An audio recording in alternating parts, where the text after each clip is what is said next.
Okay. I want to share again with you guys some more information on etymology and the importance of it. Okay? So remember, etymology is the study and development on the history of words. Okay? So why is it important to know the history of words? Is it relevant? See, I've heard people tell me, and I've heard people say, "Oh, it doesn't matter what a word meant, right then. It means this now, and we don't care about that." You know, and that's just, that's madness. So what I want to do today is present some more evidence and some more reasons why words and their original meanings are important, okay? And how they are relevant today. It just doesn't make any sense to make statements like that. Anyway, so horses, okay, and you see these four, right, beautiful horses, and there's a reason why I have four, right? And now subconsciously, right, you should, right, it should hit you. Four horses. Four. So, but I'm not going to speak on that. I'm gonna let your psyche, I'm gonna let your subconscious mind, right, hit that point. Okay. But anyway,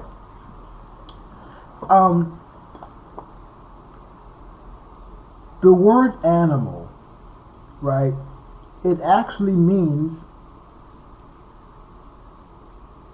your psyche. It's referring to your psyche.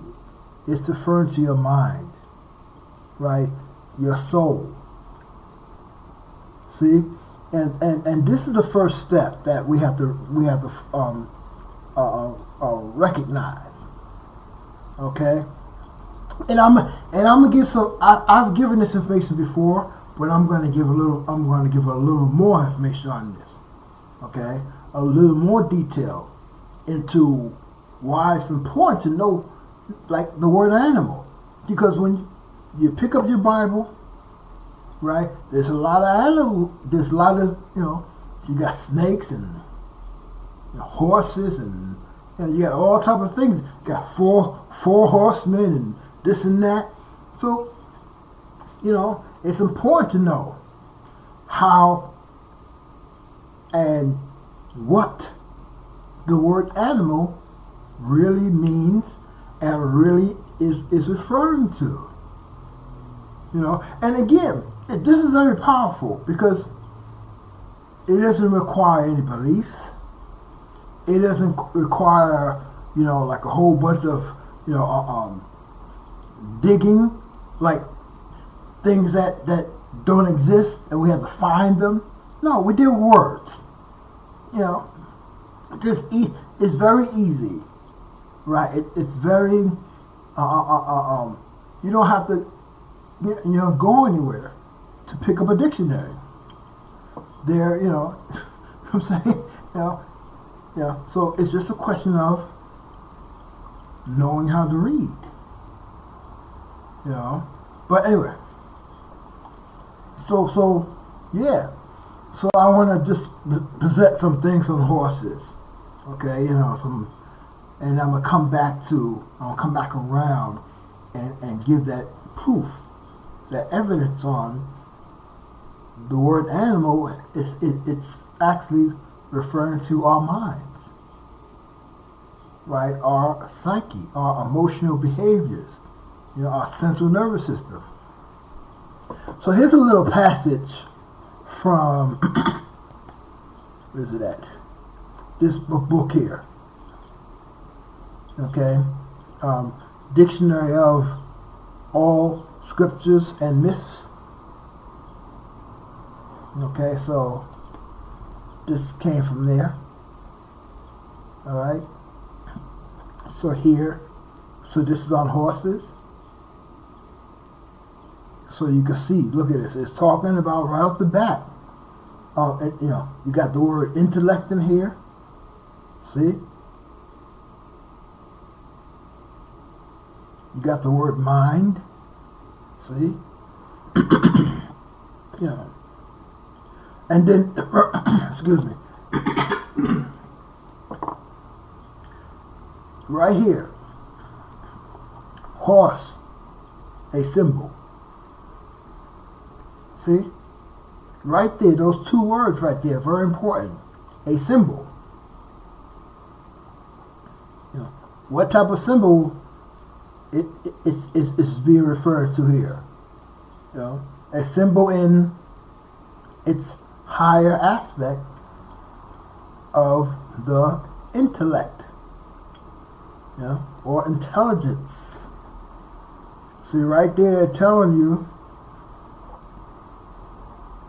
right, in these and let me say this. This book, right? This book, right, and others like it, right? They are giving you references, little clips from other older books and other historical references in history. Okay.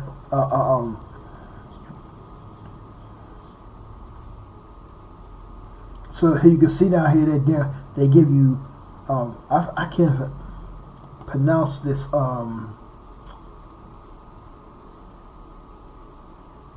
this name right here. Wait, let me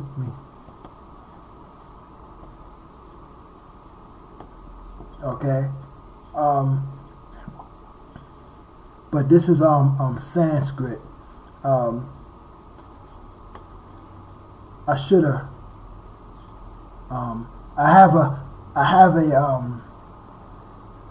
PDF file on it. Let me see. I have a PDF file on it, but I didn't plan on showing it. Okay, I have a PDF file on it, but I didn't plan on showing it. It's in here somewhere.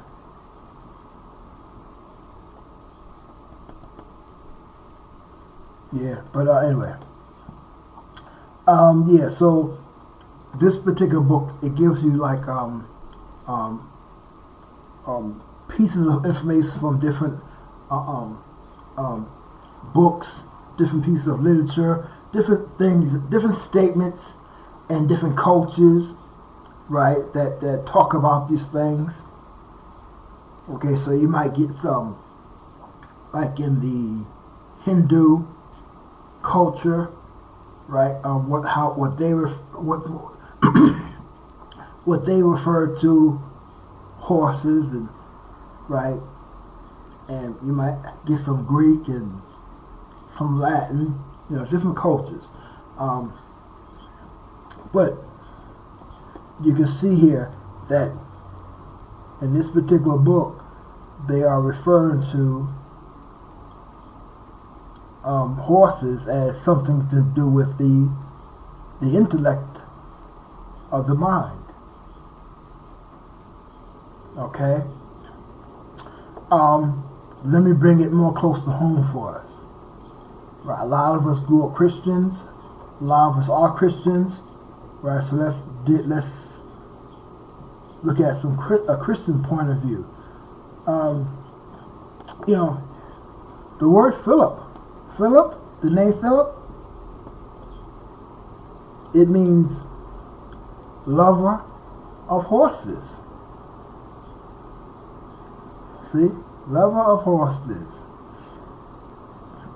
Now, the reason why I mentioned earlier about animals, okay, or the word animal, like I said, is because the word animal, it's not talking about a literal horses or literal. No, it's not talking about that. That's not the word. That's not what the word animal means. The word animal, okay, and this is very powerful and very crucial to get this down. See, and I'm like I said, later on I'm gonna get some more information on why to back that up to make this argument a lot stronger.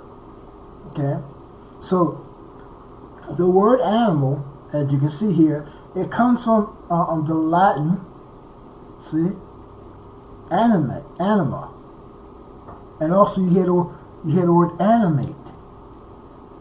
Okay, animate. And so let me throw this in here so I won't forget. Right. See this movie? This movie called Soul. You need to check this movie out. It's a beautiful movie. It's a movie, but it's an animated movie. See, it's animated. See, and it's about soul. So I would suggest to you, right, before you watch this movie, this animated movie about the soul, go research for yourself the word animal, okay, and the word soul, okay, but this is a beautiful. I love this animated movie right here. It's beautiful, not just the layout of it, but they are. See, when you know the word soul means and the word animal means, and you watch this movie and you watch how they lay it out, you can see they really talk. They knew. They actually know what the soul and animal or animate really is, because they're speaking on it. So like when you see, you got. Man does not rightly know the way to the heavenly world. See? But the horse doeth rightly know it. So here, they're talking about heaven, heavenly world and stuff, So I like how, this movie, this animated, is dealing with, heaven and stuff like transformation and stuff, But anyway, I just wanted to throw that in there, Okay, so let's get back up.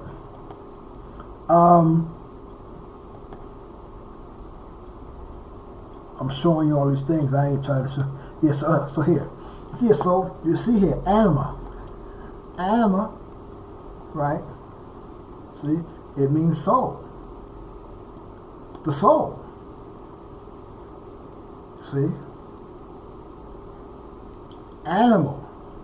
The word animal means soul.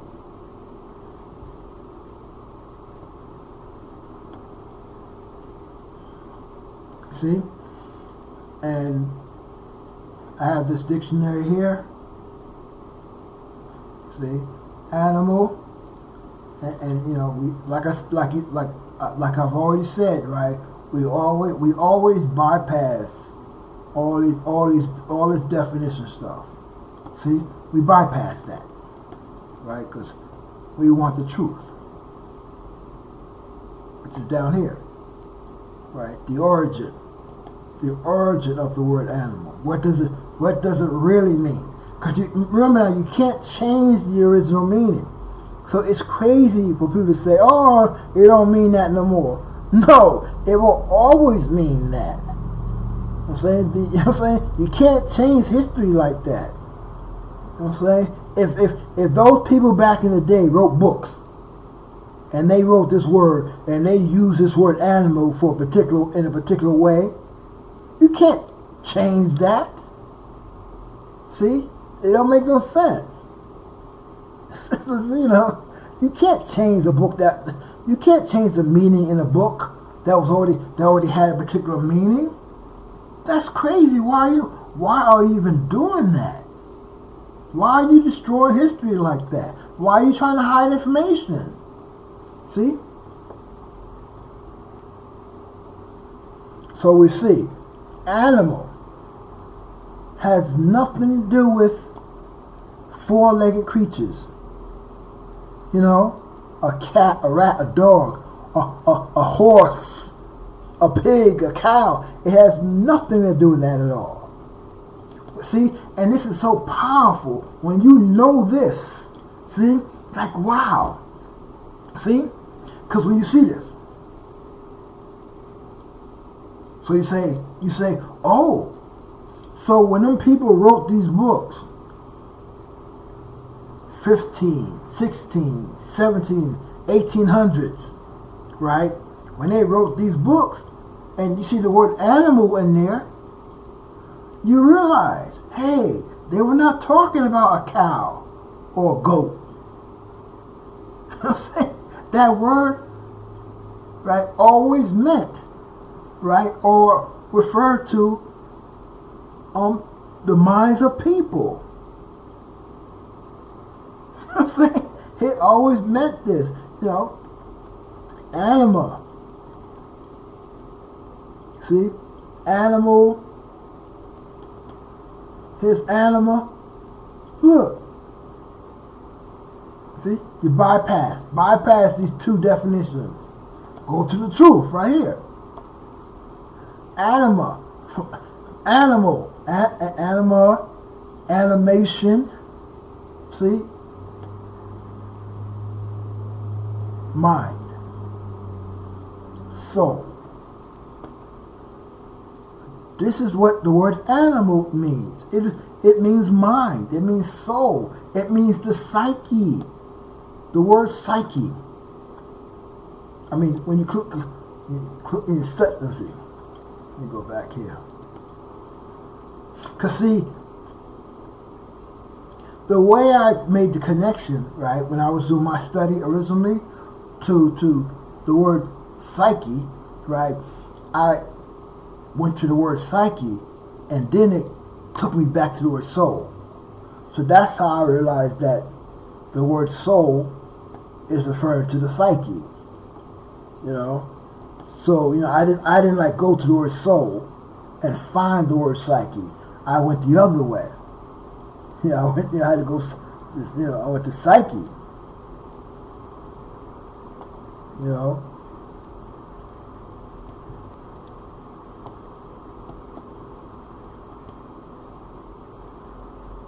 Yeah, so yeah.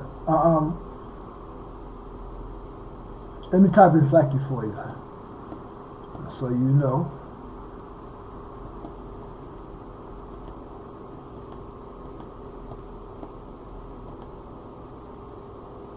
See? Psyche? See? Same thing. Soul. Breath. See? Soul. Mind. This is what the word animal is talking about. It has nothing to do with a, you know.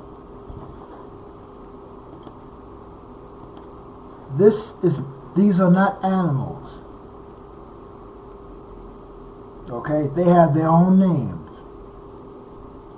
I forget exactly the proper way to say their names, but I know it has something to do with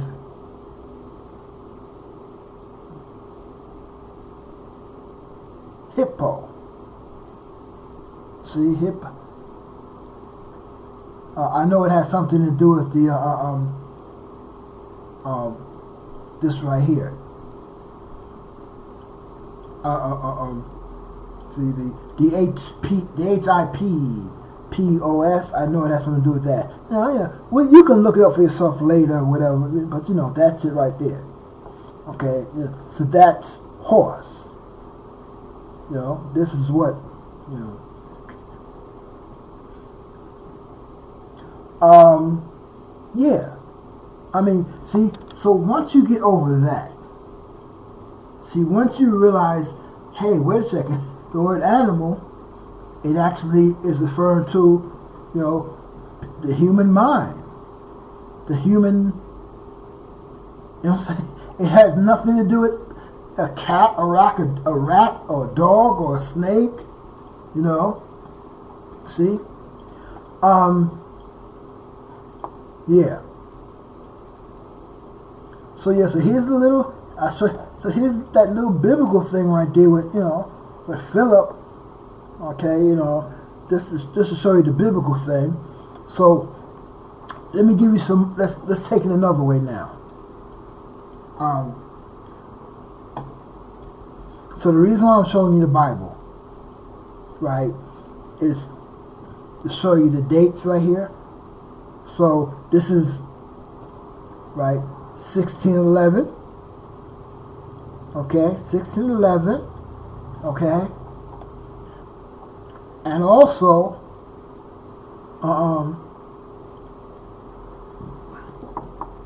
the guy who authorized this book, his name was James Charles Stewart, aka King James. Okay? But it's very important also to know that his full name is James Charles Stewart. Okay? And we're dealing with this book being published in the year 1611. Now,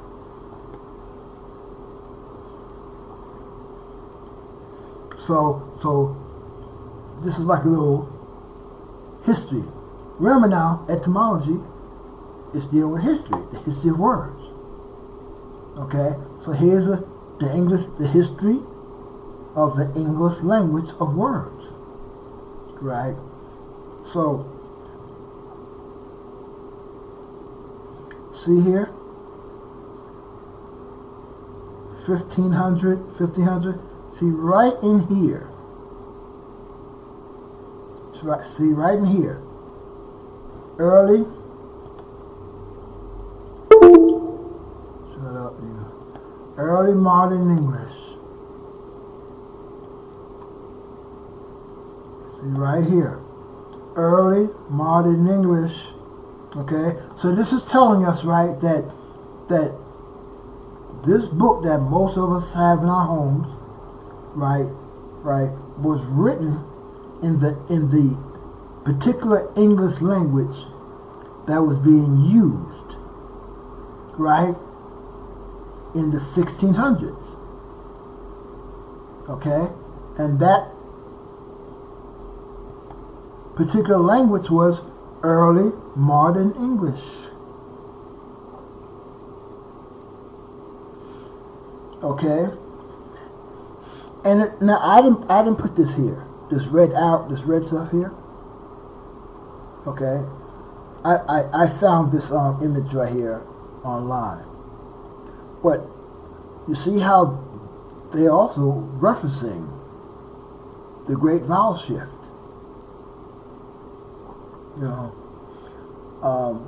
Yeah.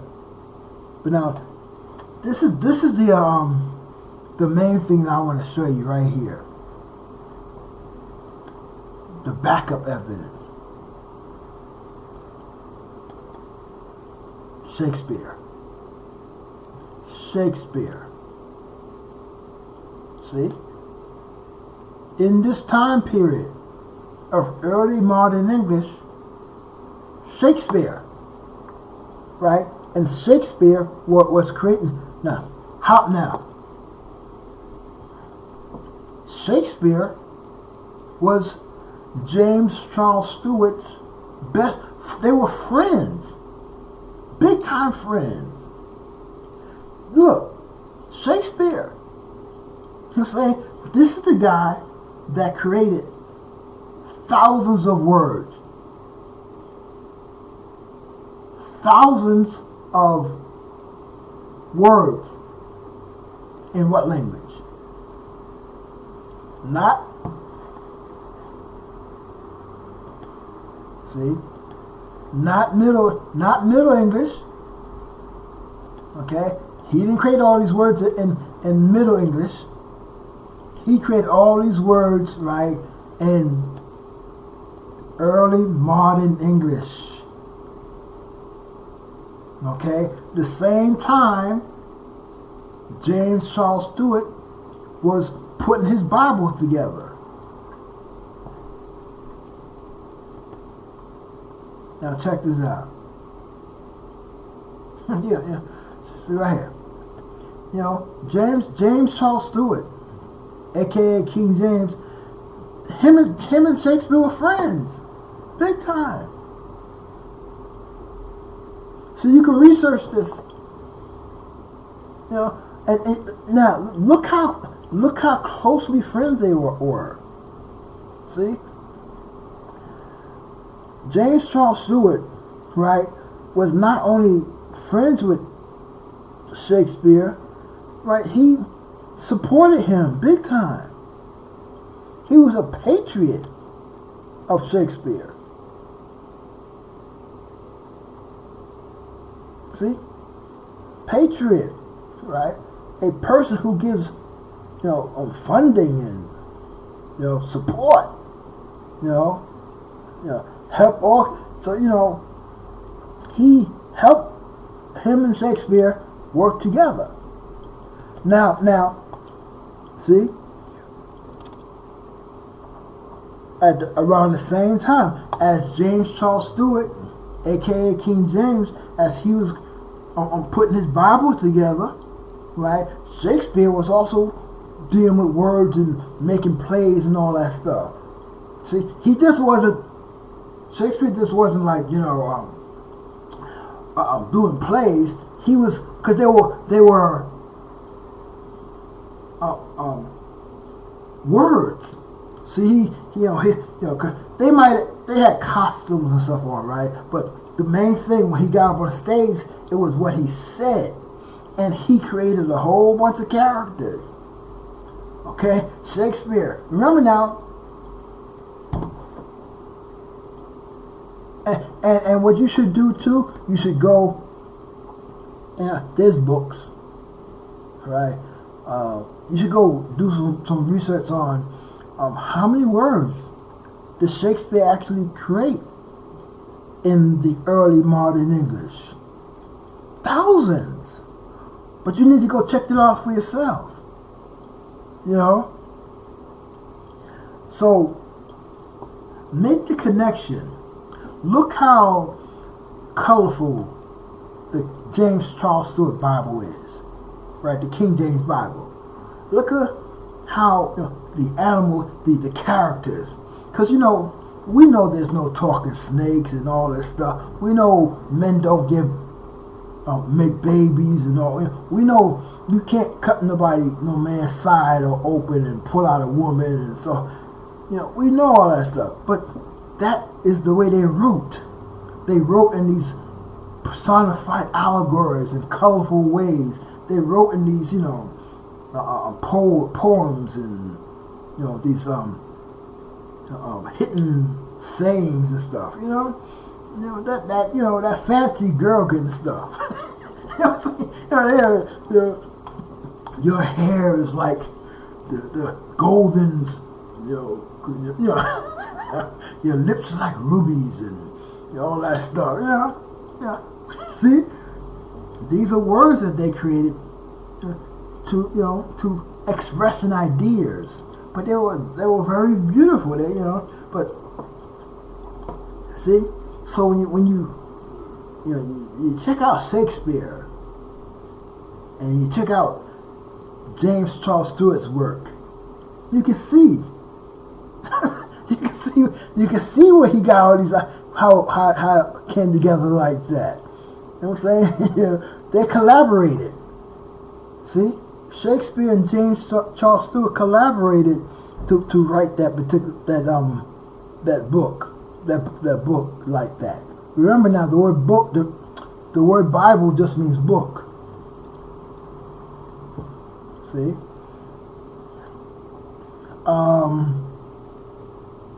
So You know. So you say, King James the First had a relationship with William Shakespeare. See, as the king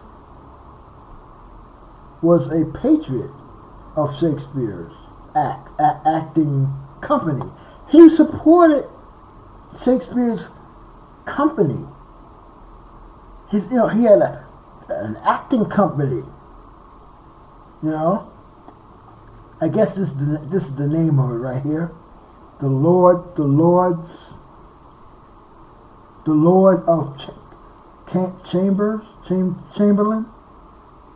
The Lord of Chamberlain men. Okay? Yeah.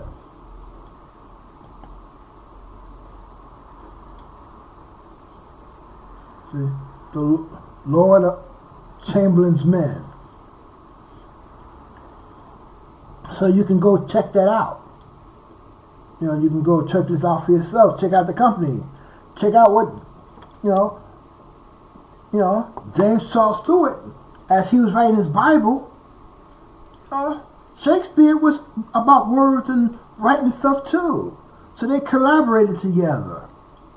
That's why you see Shakespeare's writings and ideas and stuff are very similar to what James Charles Stewart put together in his book. See? But the main thing here, right, is to know what words really mean. Because if you're talking about 16, what is that? 16, what is that? So if you're talking about the 1600s, right? If you and 1600s, what language are we talking about? We talking about early modern English. Okay? So if you see that the James Charles Stewart's book, right, his book was finished in 1611, see, right here, early modern English, 1611, then you have to expect that the meanings of those words then. See, even then, the word animal, it never referred to. It doesn't mean, or it is not referring to a cat or a goat or a cow or an elephant. No. This is just the way they wrote things. Right? That, And here's the thing. Wow. I would think that they wouldn't have realized or even thought that it would come a time where people just didn't know how to read. Where people just didn't know what words meant because they were not able to read.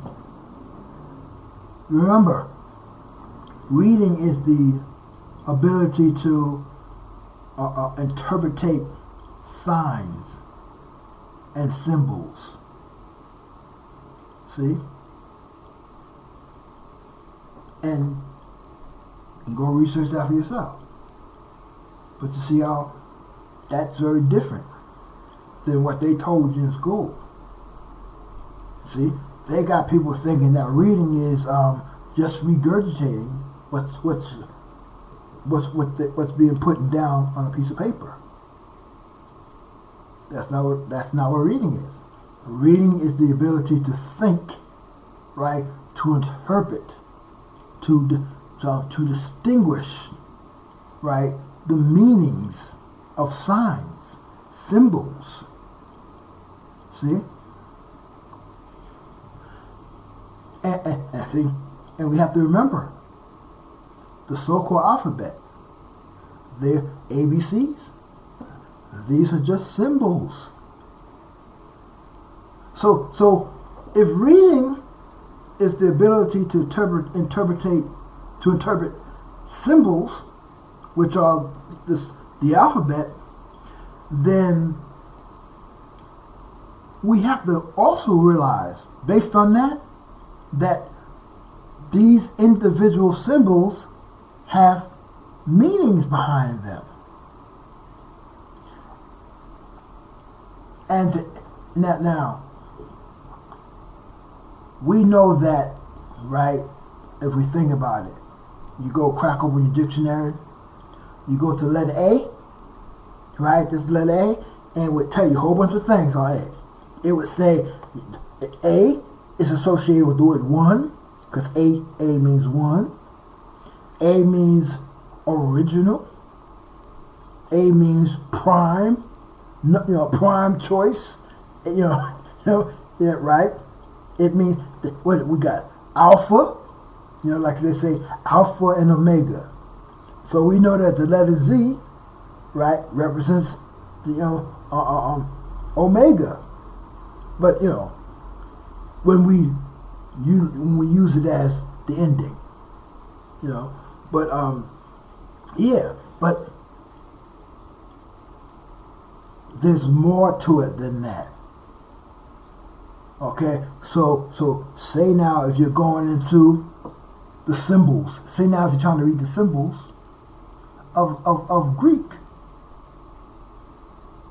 Where's my Greek thing? See?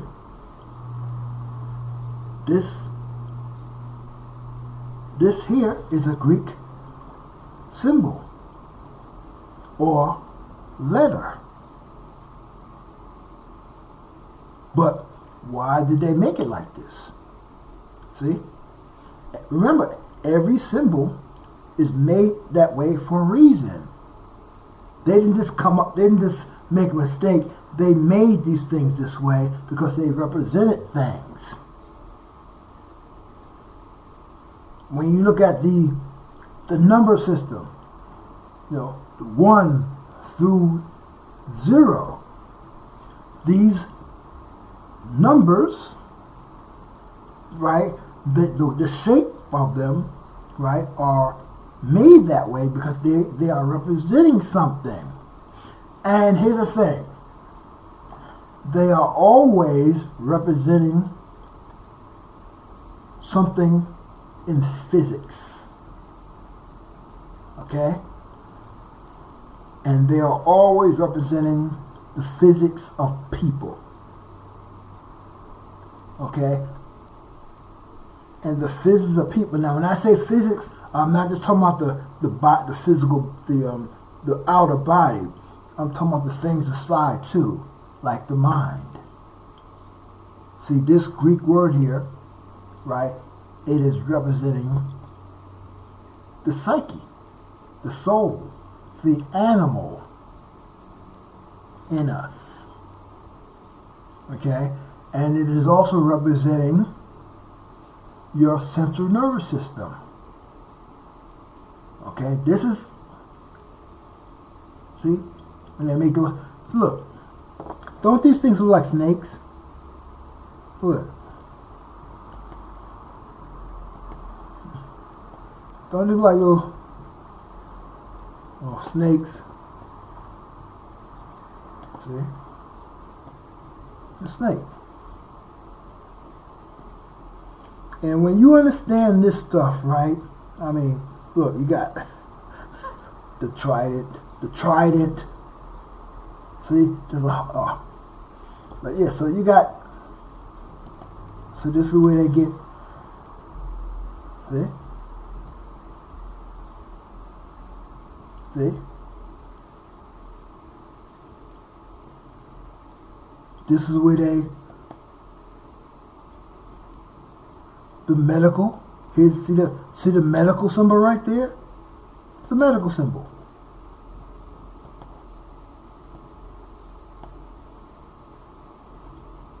Now, when you see stuff like that, when you realize that, hey, that medical symbol, you got snakes on there.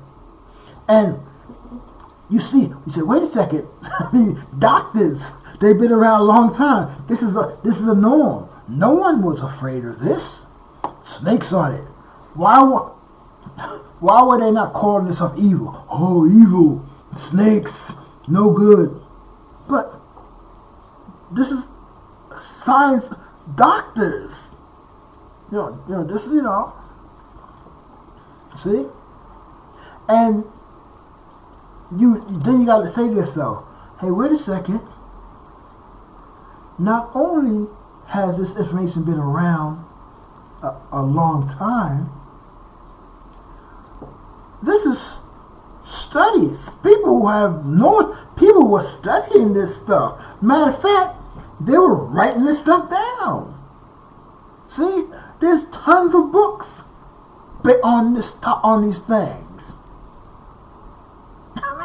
I mean, this is, see. So you realize, hey, wait a second.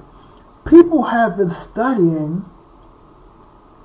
the mind, the psyche, and people have been studying, right, neurology forever. Neurology, right? That's the science, the study, right, of your central nervous system, the electromagnetic energy that flows up and down your spine. This ain't new. See, now, right, today, Western society in the Americas, they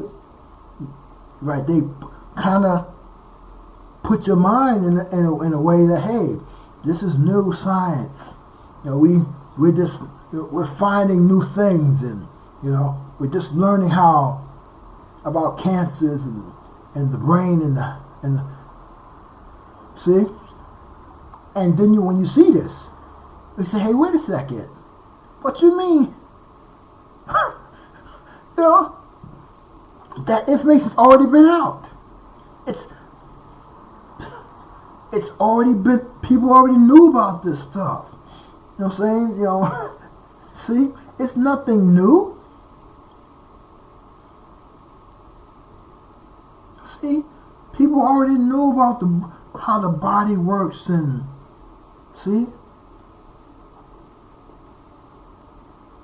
So see how you gotta think, see? And this is how you read. This is reading.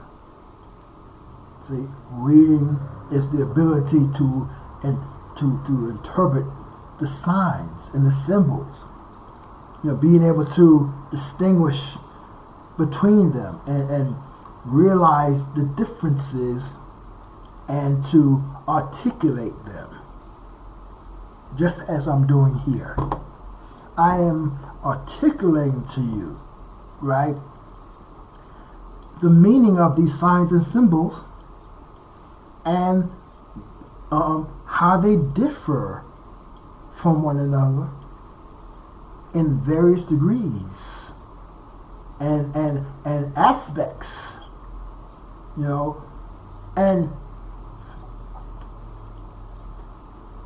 what I like, right, is the fact that this information, I didn't make it up. You know what I'm saying? And it ain't me saying this stuff. All I'm doing is speaking on what I have found, what I have realized that was already here. See? And there are people that were better at reading this stuff and articulating these things than I have. I mean, they got people writing books. This book right here, Amazon, there's a book. So, got people writing about this stuff. People dead and gone. People that were here hundreds of years ago. That speaks on these things. They've been writing this stuff. This stuff ain't new. It's just a lot of us have been, taught not to read. A lot of us, you ask some people around you, what is what is the meaning of reading, and how is it done? See, they might give you a whole bunch of stuff, but right, you go to the dictionary. See, that's the judge.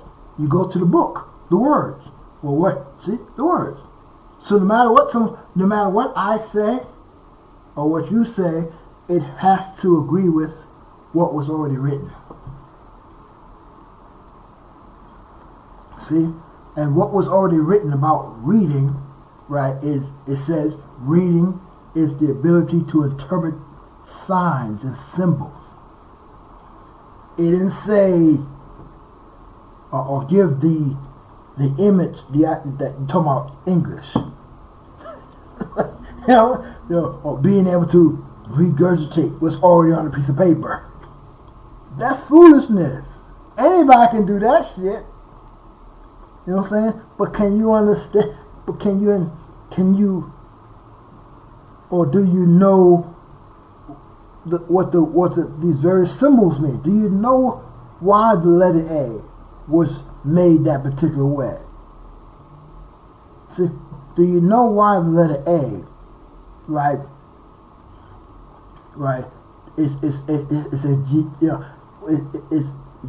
It's made in that particular angle, right? So it's three angles, three lines,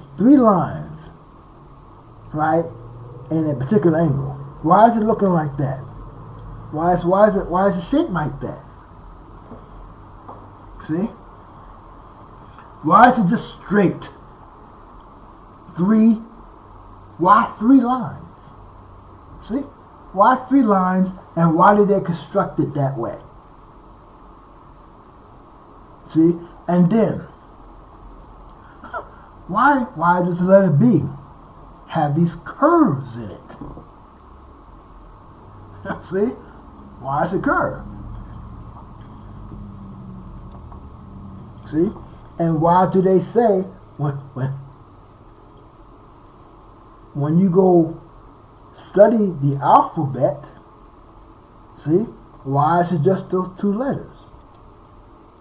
Alpha, right, the letter A, and bet, the letter B. Why are these two symbols, right, representing, right, all of the other symbols? See, and see, and why is the first symbol, right, straight lines, and the other one got curves in it? See? Physics, right? Physics, geometry. See? Physics and geometry.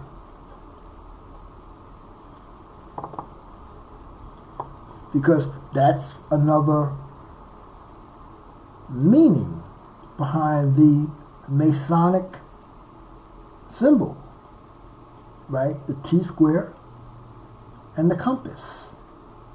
See? The compass deals with circular. See? And the T-square, see? It deals with angles.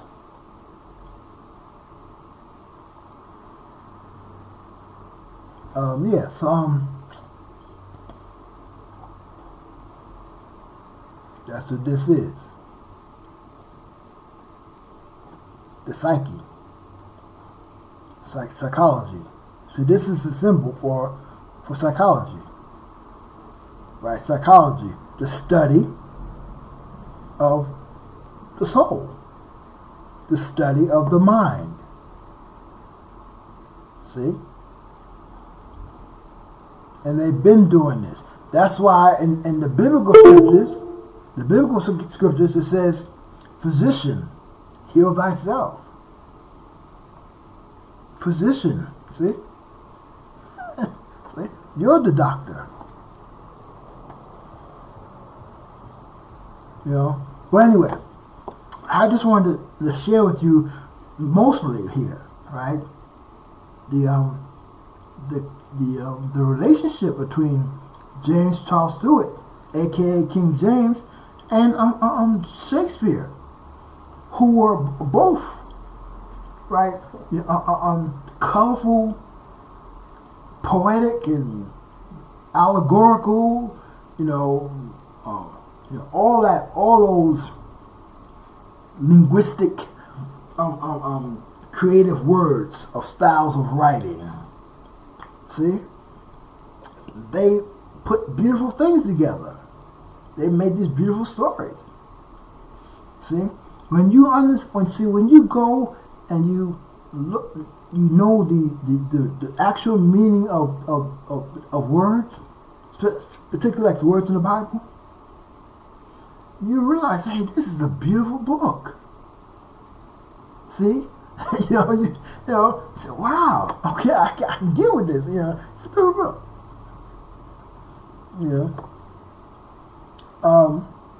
Yeah, because when you know this, these are not literal things. When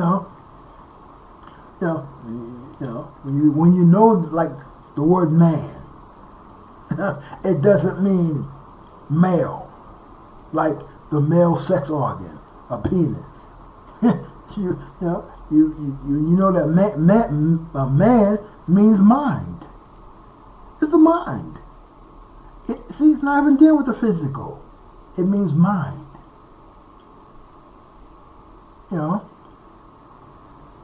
So now you know. See, because somebody, people are not reading. What you mean? How are you gonna think that some guy gonna get his side cut open and they're gonna pull out one of his ribs, and then a grown woman was made? Come on now. No, see, you're not reading. That's not what those words mean. And it's like, and as I'm showing you here, and as I've done before, right, many times, right, it's very easy to do this work yourself. It's very easy, right, to go crack open the dictionary, right, and bypass all those definitions, right, and go to the origin of the word. Because see, and why? Like I said, how do you know you're on the right track? How do you know that this is the right way to do it? You know it. You know it because when a particular book was written. See, if I wrote a book, or say someone wrote a book today, using see, and see, so you couldn't go it back now and use early modern English to understand someone writing a book today. See? Because you would have to deal with the English the way they're using English today. So the same thing. Right? If you got a book that was established and written in the 1600s, then you have to understand that book through the language of the day. See, the language in the 1600s was early modern English. So you're gonna have to see.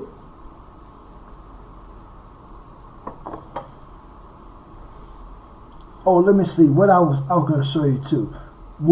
How was animal? What is that animal? What is the history? What is that?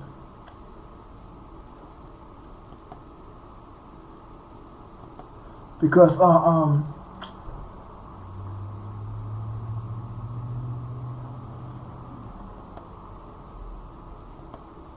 what I want to show you. What was that?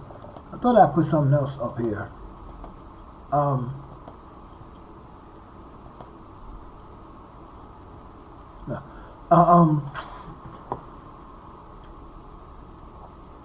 I thought I did. But the word animal, right? What's the history of it? Was there? I had it up. Damn, I put it up here somewhere. Cause see, I don't like just talking about stuff. I like to show it. Let me get rid of that.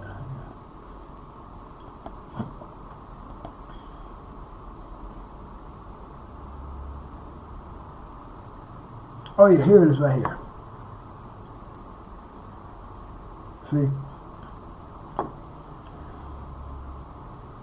See, look, let me just read it first. The word animal derives from the Latin anima. Okay? Meaning breath or soul. Okay? Though animal first appeared in English, when did this word first appear, animal? Because you don't see this word animal in the Bible. Okay? You don't see this word animal in the Bible. Okay? So you deal with, because the Bible, you deal with the 1600s. Right? You deal with the 1600s. But you don't see the word animal in the Bible. Okay? So right, because right there they're telling you that you deal with different times. So see, they're telling you. So animal first appeared. When did it first appear in English? Late 14th century. See? See, they say it remained fairly uncommon. So they didn't really deal with that. See? Until the 1600s. 1600s, right? So what happened to it? So you say, when its use as a replacement for the older word beast. So what's it saying here? So you gotta be careful. I gotta be careful reading this, right? Trying to explain it. So they're saying that this word beast, okay, it's older than this word animal. Okay,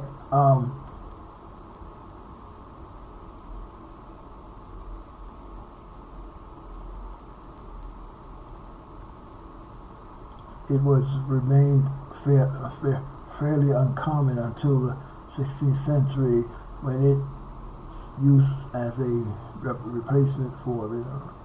So this word animal replaced the word beast, okay, but you don't see it replaced in the Bible though, okay, which once referred to any living creature. Okay. So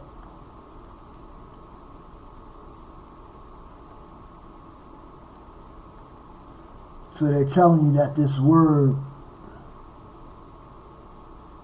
beast, right, is referring to any living creature. See? But today, right, the word beast, right, was widely more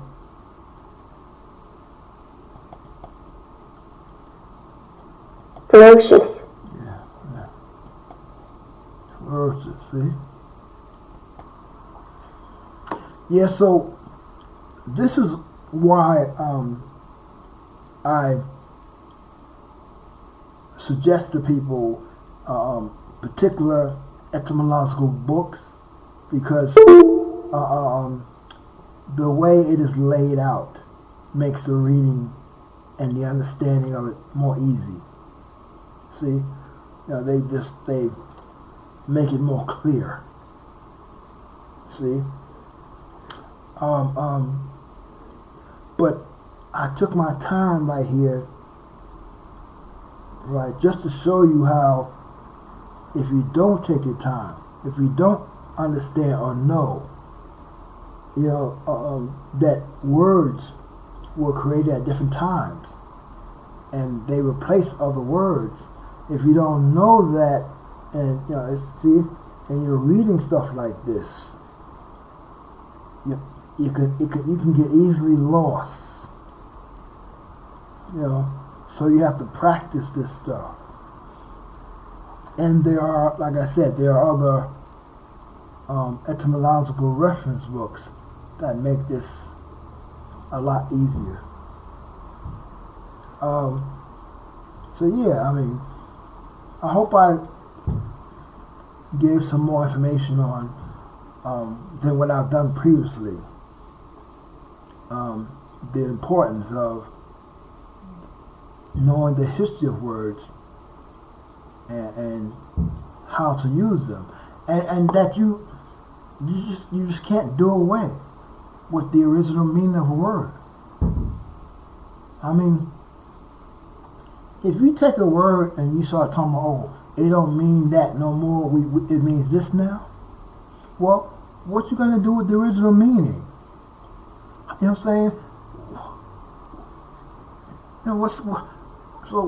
So that original meaning? What you gonna do with that? You just can't throw it away.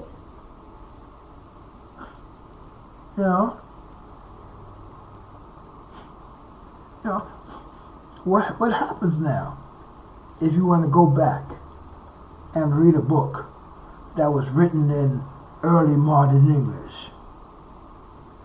You can't understand that book if you see the word animal in there and you thinking that they're talking about a literal horse or a cow or something.